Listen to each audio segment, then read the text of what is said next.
আলাইকুম সবাইকে। এমন এক সময় আমি জানাইতেছি যে আজকে ফ্রান্সের প্রেসিডেন্ট বলছে, ফ্রান্সের প্রেসিডেন্ট বলছেন না, জার্মান জানি যে হরমুজ প্রণালী বন্ধ হওয়ার কারণ রইল আমেরিকা। আমেরিকা কেন আগ বাড়িয়ে যুদ্ধ করতে ইরান যে আক্রমণ করলো, তাই তো হরমুজ প্রণালী বন্ধ হলো। এই ইরান আক্রমণ না হলে তো হরমুজ প্রণালী বন্ধ হইতো না। এই জন্য আমেরিকারে তারা দায়ী করছে, স্পেনও দায়ী করছে। স্পেনও এখন কোনো মুসলিম দেশে কোনো বিবৃতি দেয়, এরা ভয় পায় আমেরিকারে। এই মুসলিম দেশ তাদের কোনো ইয়ে নেই, মুসলিম নামে এগুলার পেট্রো ডলার আছে, কিন্তু এদের বিভিন্ন সম্পদ বিভিন্ন, এরা তাদের খেলা বিশ্ব নিয়ে খেলে, তাদের সেই শক্তি নাই। ইনশাল্লাহ আমেরিকার শক্তি ফুরিয়ে আসবে। আমি আর একটা কথা বলি, আমেরিকার সেই ভারতে যে আমেরিকার কপালে লাগাইয়া টিকা বাংলাদেশে গ্রাস করেছিল, এই পাপের শাস্তি। বাংলাদেশের বাকশাল, বাংলাদেশে লুটেছিল টাকশাল, হরি হরি। আমেরিকা নিজে মরি মরি করে, আমেরিকা মরা, হরির হরা হরা, জড়া ডরা। সালুদ্দিনও এখন ডরা। সালুদ্দিন শিলং সালুদ্দিনদের ট্রেনিং দিয়ে পাঠাই দিচ্ছে। এরা তো বাংলাদেশে কীভাবে পাঠাইছে, নিশ্চয়ই আমাদের ইন্টেলিজেন্সকে হায়ার করে পাঠাচ্ছে। আমি আজকে বলি, আমাদের এখন ইরানের এত সাহস, ইরানের ইমানে বলাতে, ইমানে মেয়েরা যুদ্ধ করে, যুদ্ধক্ষেত্রে ইরানের যদি এখনও তারা বলে যুদ্ধবিরতি দেওয়া 48 ঘন্টা, এইদিকে ইরান যুদ্ধবিরতি দিবে, ফের আমেরিকা যুদ্ধবিরতি মাঝখান দিয়ে তারা আবার যুদ্ধ শুরু করবে। তাই আমেরিকা তাদের কথা ছলনায় বলে না।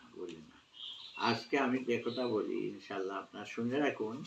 ইরান যে যেভাবে চেচেনরা আসে ইরানকে সাহায্য করতে, রাশিয়ান চেচেন যুদ্ধ, চেচেনিয়ার মুসলিমরা অনেক আধ্যাত্মিক বড় শক্তি আছে। ঠিক বাংলাদেশ যদি কখনো অ্যাটাক হয়, বাংলাদেশের কোনো ভারত হোক, যেই হোক, বাংলাদেশের একমাত্র হলো ভারত।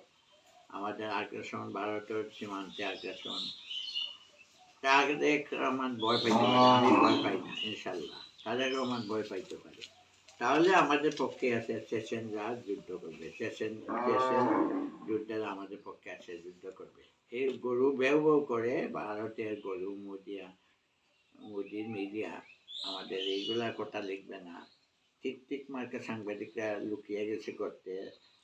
সালাউদ্দিন এখন এই ভীমরতি ধরছে, শিলং সালাউদ্দিন। আমাদের ইমানের বল শক্ত রাখতে হবে। আল্লাহ কে কি করতে পারে, ভারত আমাদের কিচ্ছু করতে পারে ইনশাল্লাহ।